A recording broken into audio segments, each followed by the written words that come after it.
Una vez más con nuestro consejero de salud. Vamos a hablar un poquito de salud, consejero. ¿Cuál es el estado de salud ahora mismo de los cántabros? ¿Cómo lo definiría? El estado de salud de los cántabros es un buen estado de salud, pero tienen que cuidarse.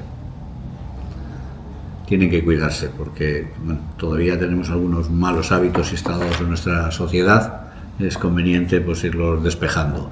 Pero en términos generales tenemos una población con un buen estado de salud, que envejece bastante bien, con un porcentaje de enfermedades crónicas habituales, pero que están por debajo de la media. Por tanto, no podemos afirmar que nuestro estado de salud sea deficiente. Pero insisto que en la parte de hábitos saludables, alimentación, hacer ejercicio, hay margen de mejora.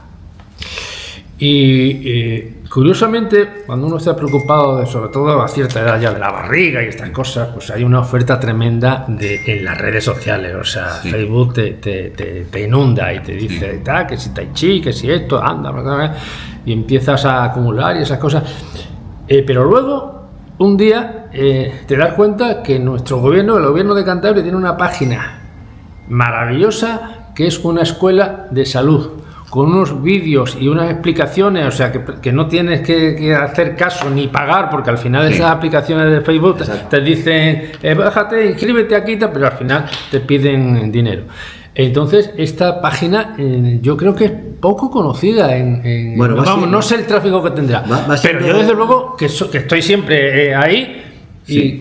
Va siendo conocida, estamos haciendo un esfuerzo porque está en redes la Escuela Cántabra de Salud, que lo que ofrece es absolutamente gratuito, como es el sistema de salud, información de cuidados, de cómo alimentarnos bien, de cómo hacer ejercicio, de cuándo a las edades, ofrece un abanico muy importante de actividades basadas en la evidencia. Esto no está basado en rumores, ni en ofrecer productos milagrosos, ni nada, y que poco a poco vamos ampliando. Es cierto que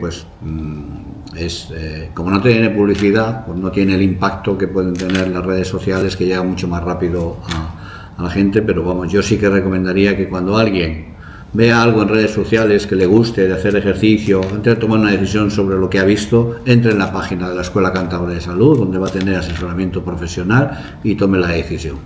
Bueno, nosotros hace unos días que en el portaluco de la salud.com, concretamente, en la cabecera hay un enlace a la escuela, porque además es que es genial.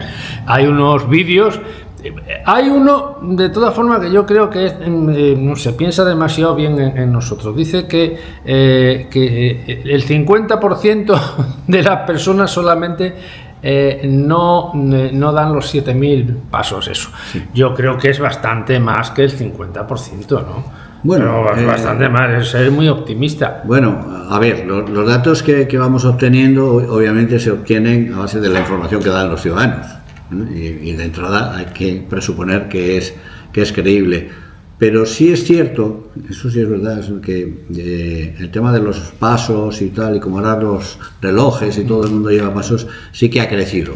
Sí que hay gente paseando más, intentando controlar y llegar a estos 7.000 pasos que antes, pues primero no había contadores de pasos, por tanto la gente no sabía, ¿no? Claro. Y entonces, pues sí es verdad pero es el criterio, es lo que dicen los ciudadanos. De entrada no tenemos por qué dudarlo. Lo veremos en unos años, si es cierto. O sea, si la gente anda más de 7.000 pasos, en unos años veremos que las consecuencias es un estado de salud mejor. Evidentemente, porque además es importante estos vídeos de concienciación, porque te plantean, bueno, ¿quieres empezar a cuidarte? Pues ahora puedes, empieza ya. Sí. Por otra parte, los cántabros, hace poco salía una encuesta, estamos bastante orgullosos y bastante satisfechos de nuestro sistema cántabro de salud, ¿no? A pesar de la bronca política, que eso es el ruido político mediático, que es otro tema, ¿no? Bueno, es lo que dice el barómetro, no lo decimos nosotros, lo dice el barómetro sanitario, que los cántabros son los ciudadanos españoles que están más satisfechos con su sistema de salud, 15 puntos por encima de la media española, y además están satisfechos en las cosas en las que más falla el sistema de salud, en la atención primaria, que somos líderes, en urgencias y en hospitales. Eso quiere decir que si los ciudadanos están satisfechos, pues el sistema de salud lo está haciendo bien, con los problemas que tiene, porque la verdad es que el Sistema Nacional de Salud, que ha cumplido más de 40 años con la Ley General de Sanidad, pues ya empieza a tener achaques y necesita una reforma, y ahora estamos además pues en pleno conflicto con los profesionales, no solo con los médicos, porque era un sistema muy vocacional que se basaba mucho sobre el esfuerzo de los profesionales, y eso hoy en día no encaja con nuestro modelo social y es muy difícil articular soluciones que dejen contentos a todos. Pero en cualquier caso, el ciudadano está satisfecho del trato, está satisfecho de las soluciones, y eso es un hecho contrastable. Y cuando se sale fuera de la región y algunos vienen y nos lo cuentan, pues tuve de vacaciones donde, tal, y ni color, aquí nos atienden mucho más rápido, nos atienden, y cuando vienen de fuera se sorprenden, que nosotros piden una cita en la atención primaria y los españoles que vienen de Madrid y de otras comunidades sorprenden que demos cita en 24 o 48 horas.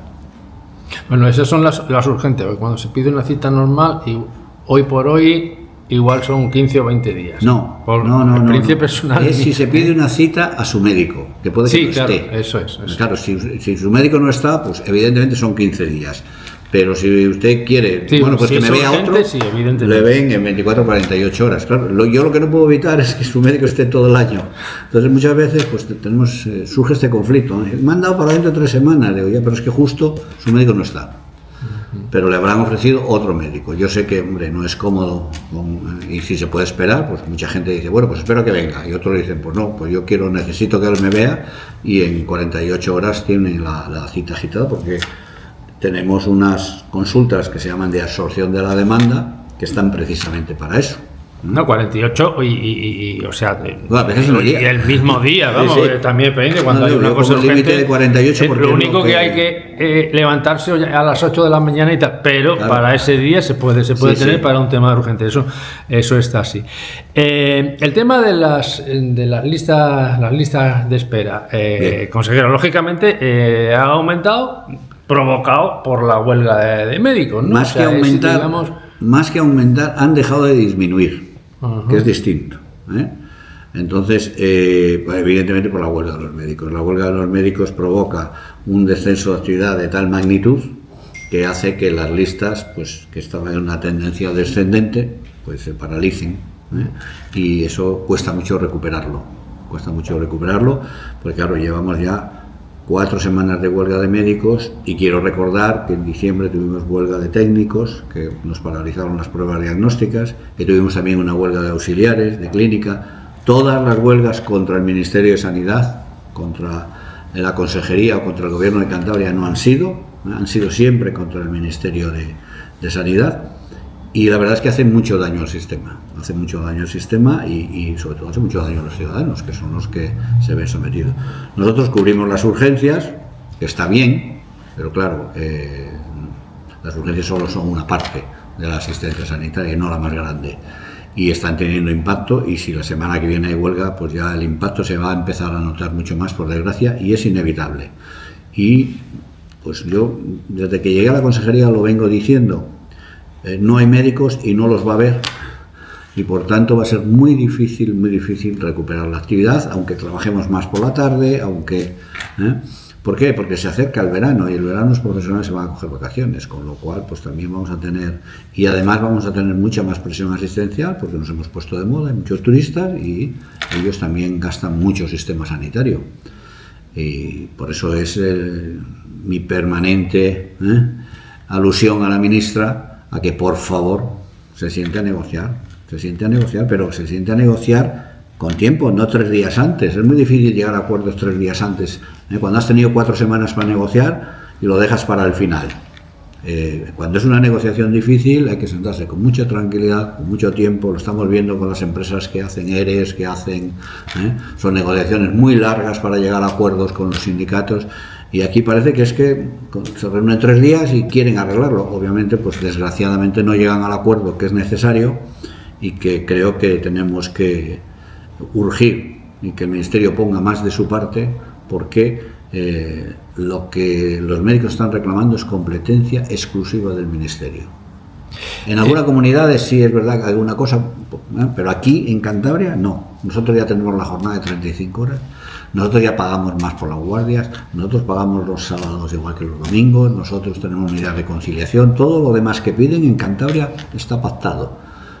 El problema es el estatuto, que eso es una competencia nacional exclusiva. El problema es que las guardias coticen a la Seguridad Social, es un problema de la Seguridad Social, no es nuestro, nosotros no podemos hacer nada, y la única cuestión que puede ser de discusión con los sindicatos y que es imposible es que las guardias sean voluntarias, porque es imposible organizar el sistema sanitario con guardias voluntarias. Yo creo que ellos lo saben, que es una petición de las que quitarían de la reivindicación, la tienen ahí por si hay negociación, pues quito esto, ¿no? Pero porque saben que el sistema sin guardias no puede funcionar. Sí, yo he leído hay algunos manifiestos por las paredes ahora mismo, se acerca el 1 de mayo, y hoy me he parado a leer el 1 entero. Normalmente estos yo creo que se leen bastante poco porque se pasan y se vetan.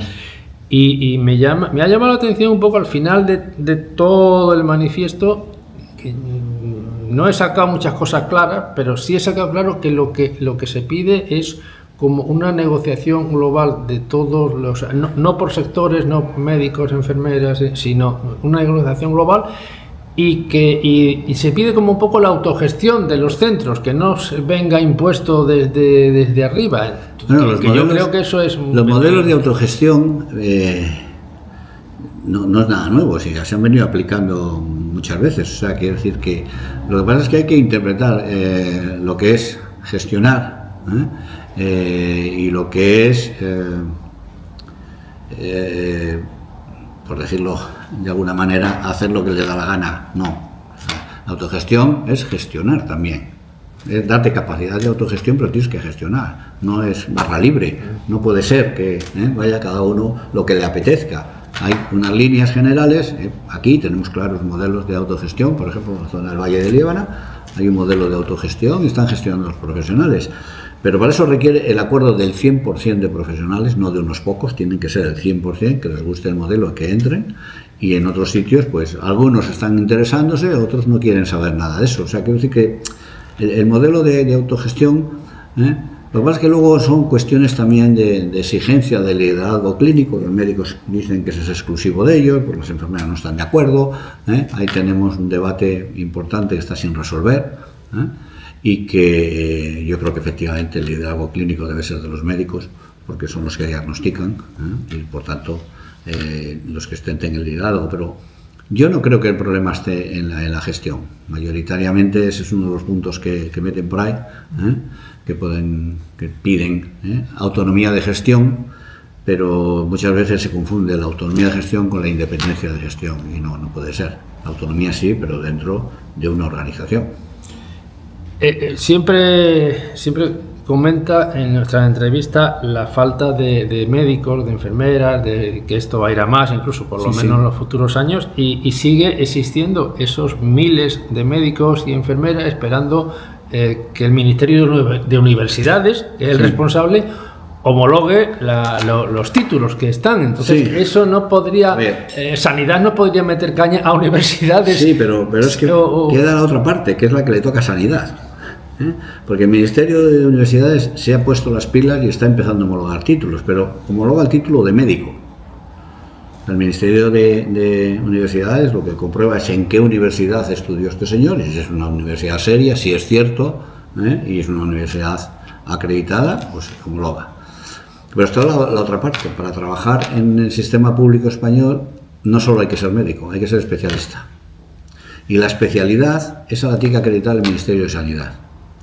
Y la especialidad no es tan fácil de acreditar, porque la especialidad en España es relativamente fácil. Tenemos el MIR, que es un modelo, que es el que acredita, el que forma a la gente y acredita a los profesionales. Pero en otros países no existe el MIR.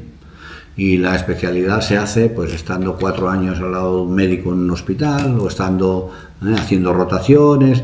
Claro, eso hay que... no es tan fácil.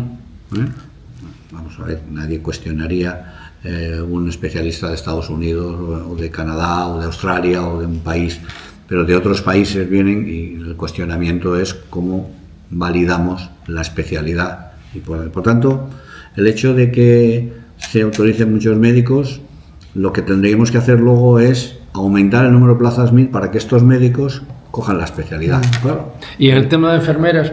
En el tema de enfermeras también va a pasar lo mismo, pero el tema de enfermeras es distinto. Porque el tema de enfermería está en un tránsito de enfermeras generalistas, que antes eran todas, y ahora quieren irse especializando por áreas. Pero a diferencia de los médicos, un médico neumólogo ejerce su especialidad en la neumología y no tiene al lado un médico general con él, que no es neumólogo. Pero las enfermeras sí que van a convivir la enfermera especialista con la enfermera generalista. Y ahí es donde es muy difícil encontrar los puntos de encuentro para definir las plantillas, porque hay muchas diferencias entre lo que pueden plantear las asociaciones de enfermeras, lo que plantean los sindicatos, los que no todas tienen que ser especialistas, y tienen que tener unas competencias distintas, porque para hacer lo mismo que hacían las generalistas, para eso no hacen falta especialistas. Sí, bueno, pero aparte del sistema de salud están las residencias, por ejemplo, de mayores que necesitan que tengan enfermeras y no hay enfermeras para... Porque los salarios son muy inferiores a las que paga el sistema de salud. El problema de la parte social es que sus salarios son muy inferiores a los que pagamos nosotros. Entonces, como nosotros necesitamos muchas enfermeras, pues la que está trabajando en una residencia, si puede encontrar trabajo en Valdecilla, pues se viene a Valdecilla porque gana muchísimo más. Trabaja más, pero gana muchísimo más. Entonces, ahí es un problema de que los servicios sociales pues van a tener que aumentar el copago para poder pagar a los profesionales, para poder competir, porque si no, los profesionales se van a venir siempre al sistema de salud, que vamos a necesitar más y más. Yo creo que poco a poco se va enfocando el tema, poco a poco vamos definiendo los huecos donde tendremos enfermeras especialistas, donde tendremos enfermeras generalistas, lo que hará cada una, sin interferirse entre ellas y sin choques. Y claro, porque ahora muchas de ellas dicen, porque yo tengo la especialidad, pero estoy de generalista. Digo, ya, porque en tu centro no hay todavía establecida. Poco a poco se irán generando, porque tampoco es una cuestión prioritaria, que tampoco es que haya una diferencia salarial que sea... Es más un concepto de modelo, de este tránsito de modelo asistencial que estamos sufriendo en el sistema. Tienen que hacer más atención domiciliaria, tienen que hacer otra serie de cosas nuevas, que ahora hay necesidades nuevas que están surgiendo. Vamos a ser concreto, porque sí, hay muchos temas que se me vienen y se me van. El tan manido tema de la prontoterapia, ¿cómo está este tema? ¿Cuándo ya va ¿cuándo va a empezar a funcionar normalmente? Funcionará normalmente, si todo va bien, si el Consejo Superior de Energía Nuclear nos da los permisos necesarios, lo previsto, finales del año que viene. Finales del 27. Finales del año que viene, 27. Vale, estará terminado a principios. Pero el Consejo Superior de Energía Nuclear necesita 9 meses de pruebas para ellos solos, entonces no podrá haber pacientes hasta finales, hasta que pasen esos 9 meses. Vale. Ha habido también una reciente polémica, muchas, pero una que es concretamente el mercadeo, que sí se ha venido a denominar, de los datos privados de pacientes que se han brindado a colaborar con el sistema, a una farmacéutica americana. Eso no es cuéntenos cierto. Un poco la historia. Eso no es cierto. Los datos efectivamente son para trabajar, y aquí se trabaja con muchas empresas farmacéuticas. El IDIVAL es un instituto de investigación puntero en el norte de España y trabaja con muchísimas empresas, y evidentemente manejan los datos para su proyecto de investigación, pero nada más para su proyecto de investigación, no para otra cosa. Una de esas empresas con la cual tenemos muchos ensayos clínicos es una empresa americana que se llama Regeneron, que además de tener fármacos y además de una cosa muy importante, que es que hace el análisis genómico masivo. Lo ha hecho para el Sistema Nacional Británico, para muestras muy grandes, porque muestras pequeñas se pueden hacer, pero muestras muy grandes hay solo esta empresa, con sede en Estados Unidos, que tiene más de 50 millones de genomas, y los chinos. Bueno, lo lógico es que nuestra apuesta para hacer el genoma, pero allí lo que mandamos es una muestra de sangre, no mandamos datos. Mandamos una muestra, ni siquiera de sangre, de genes para que los analicen. Y ellos hacen el estudio y luego hacen lo comparan con millones de datos y nos hacen un informe. Evidentemente, ellos quieren investigar y para algunas cosas, pues firmamos un contrato como los que firmamos aquí de un ensayo clínico. Entonces facilitamos los datos, pero no de las personas, sino datos que no se sabe de quién son, que no se saben de quién, para que ellos hagan su estudio y a cambio pues nos den el genoma de todo, del resto. Entonces, compartir, en vez de poner dinero como los ensayos clínicos ponen dinero, aquí no ponen dinero, lo que hacemos, vale, me haces el genoma, que lo incorporamos al archivo y para su investigación, y lógicamente ellos dicen, hombre, lo único que te pido es que de lo que yo estoy estudiando, si yo te regalo el genoma, pues no se lo des a la competencia. Ese es el único requisito que hay. Pero ni se venden, ni se compran, ni se ceden, en absoluto. Y todos siempre, cualquier movimiento, con la aprobación del Comité de Ética del Instituto. Todo pasa por el Comité de Ética. Absolutamente. Ahí no interviene nadie. La Administración no interviene. Una cosa del Instituto de Investigación, de los investigadores con ellos. Otro tema polémico, el tema de el acuerdo con el Hospital Santa Clotilde. Sí. ¿Qué tiene que decirnos de eso? Bueno, pues que yo no veo la polémica por ninguna parte. No, yo sí la veo todos los lunes, o casi todos. No, yo no la veo. Quiero decir, sí, hay gente que trata de generar polémica, sí. Pero vamos a ver, con Santa Clotilde se iba trabajando 40 años, con contratos cada 4 años. Nosotros lo que hemos hecho ha sido, bueno, vamos a ver, estos contratos cada 4 años, entre que te toca un cambio de gobierno, y hay años que no. Cuando yo llegué llevaban 3 años pagando sin contrato. Pues para evitar eso, que dije, pues bueno, pues vamos a hacer un contrato a largo plazo, para 20 años, para evitarnos esta situación de que 3 años, porque luego viene el Tribunal de Cuentas y nos hace un informe y dice, usted ha estado pagando y no tenía ningún contrato con estos señores. Y lo que hemos hecho simplemente ha sido eso, ampliar y dejar abierto a 20 años por la posibilidad de que ahora nos van a hacer lo que veníamos haciendo hasta ahora, pero a lo mejor dentro de 5 años nos hace falta que nos hagan otra cosa. Pues cambiamos, pero no estamos sacando contratos, dificultando mucho la administración, que bastantes problemas tenemos en el día a día. Y esto lo tienen todas las comunidades autónomas, tienen. Eso es una figura que se llama convenio singular, que viene en la ley de contratos de los servicios públicos. Totalmente legal. Por eso la Fiscalía lo ha archivado todo, porque está totalmente legal. Hemos cogido esa figura. Y es que la polémica no la veo por ningún sitio. Y yo, además lo digo, pregunten a la gente de Santander, que quien más y quien menos ha tenido a alguien en Santa Clotilde, en algún momento. Si no es que estamos haciéndolo con unos señores que son unos mafiosos, que se dedican a sacar dinero y que son una organización sin ánimo de lucro, que lo que ingresa lo reinvierte y mejora las condiciones, y por tanto yo la polémica solo la veo en la política. Pero la polémica que luego se ve en la calle, sí, pero además generada por es la curioso política. Porque cada uno, esto es como lo del fútbol, cada uno defiende a su equipo. Exacto. Aunque juegue mal y aunque pierda la copa, él siempre lo seguirá defendiendo. Sí. ¿No? Consejero, los presupuestos, ya terminamos con estos presupuestos nuevos, que bueno, sí. Pues bueno, ¿no? Sí, evidentemente. Sí. Que llegan a mitad de año, con lo cual va a haber más dinero, ¿no? No va a haber más dinero, porque nosotros hemos seguido funcionando, no hemos parado. Por tanto, ya estamos gastando dinero con presupuesto prorrogado, pero obviamente se trabaja mejor con presupuesto.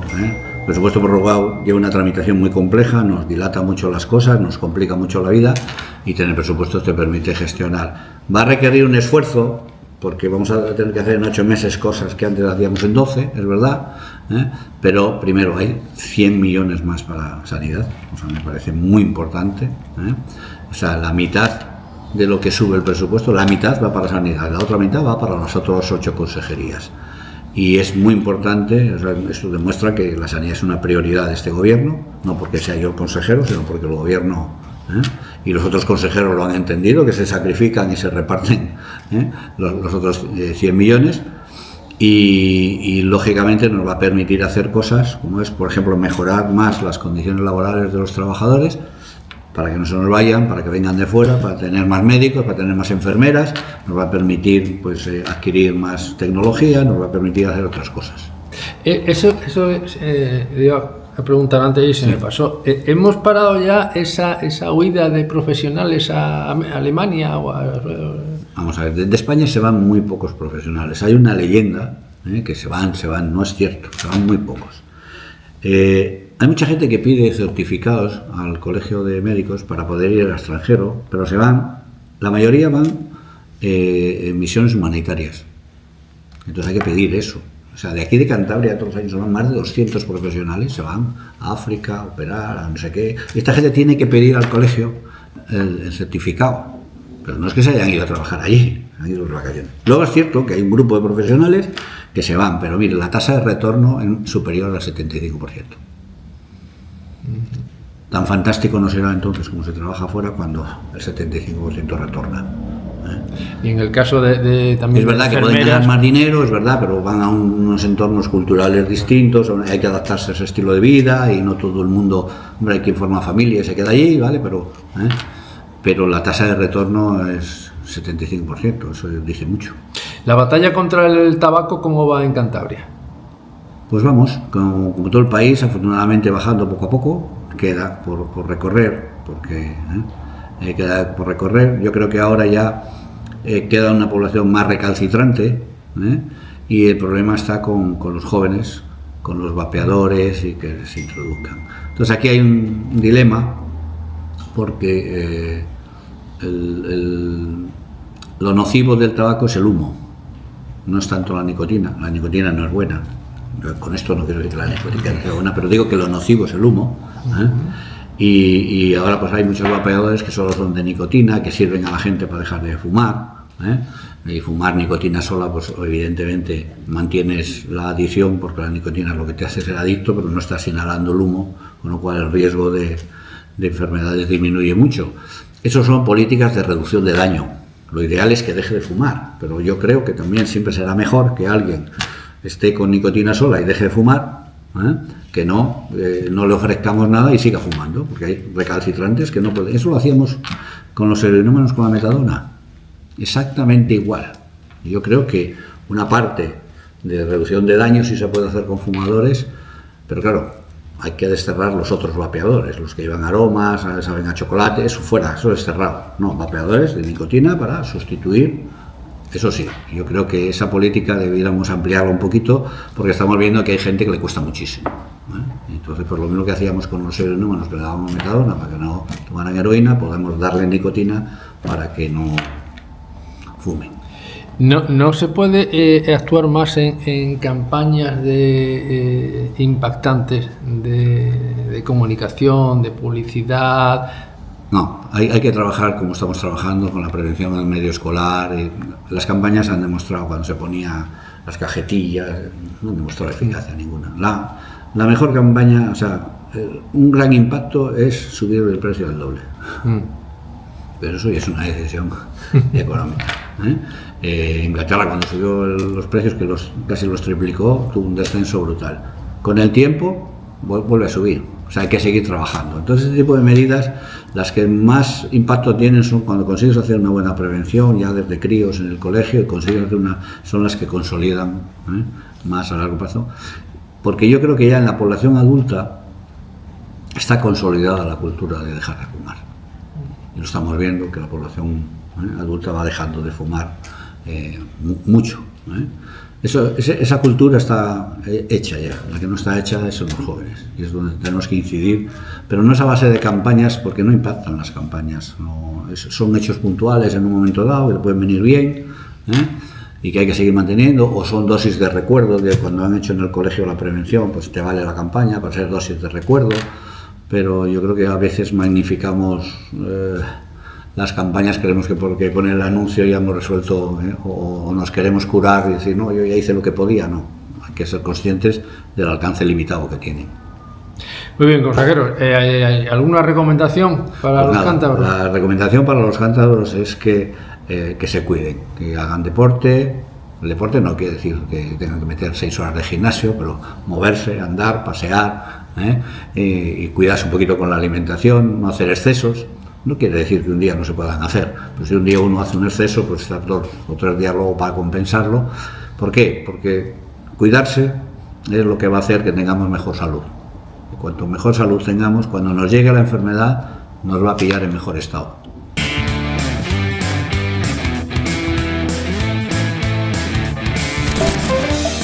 Chao.